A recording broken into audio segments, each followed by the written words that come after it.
you asked a question about when you felt like giving up, when you felt like quitting, when you felt like, I can't do this anymore. And I want to give one incident of that, but I'd like to hear your thoughts and Jeremy's thoughts also.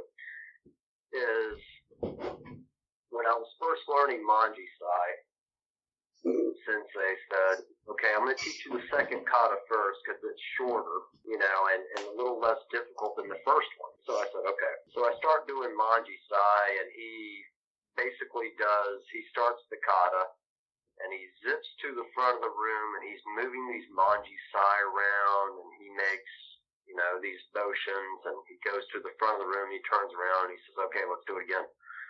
And I'm looking at him, and I'm going, what did we just do? And I don't even know how to move Manji Sai. So he didn't start me with, okay, it flips this way. He started with me with, okay, here's the kata. So then we do it again, and we do it again. And you and I both know that Manji Sai is not a Sai. So we get to the part where he goes to the end and he turns, and I looked at him, and this was where I made one of my mistakes at. And I said, sir, can we slow it down a little bit? And he looked at me and he said, stop using me as a crutch and just do the damn kata. That's terrifying. It got much better after that. Not really. I mean, I was shaking, I'm going, okay. And it was that moment to where I thought to myself, I can't do this. I can't keep up with him. I don't even know what I'm holding in my hands. And yet he's flying through it, and it was difficult and it was hard.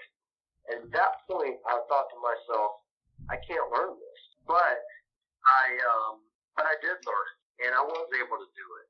And I wasn't doing it by the count, and it added flow and it added meaning. And then, before you know it, I'm doing the kata. Then I'm doing the first kata.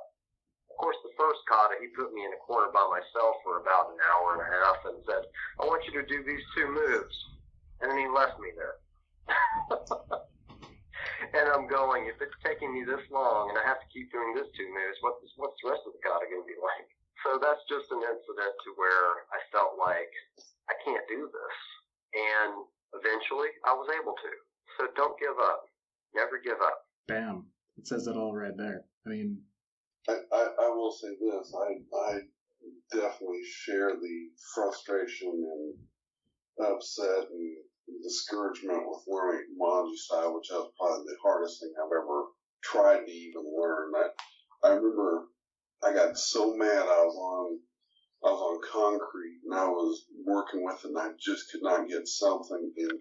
I threw the one down so hard on the thing, it literally bent the Manji Sai. I was like, holy cow. And I'm like, okay, now I got that out of the system. Now let me see if I can learn it. But,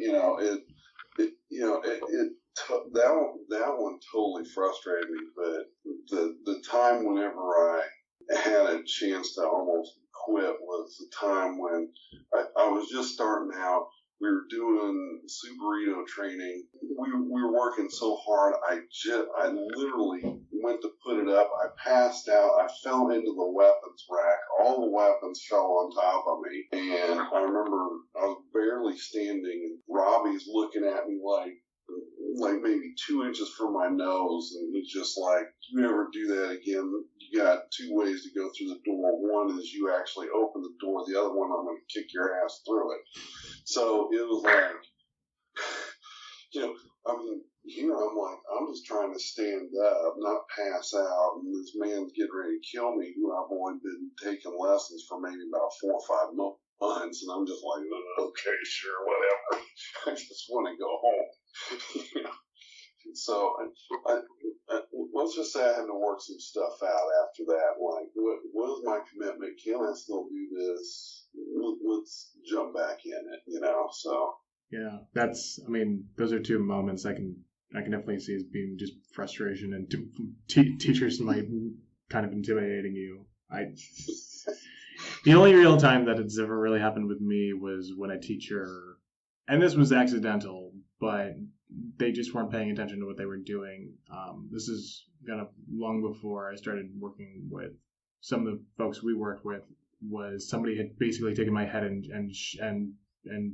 kneed me right in the head when I was a teenager, and pretty much put me on the floor, and kind of no one knew what to do with me.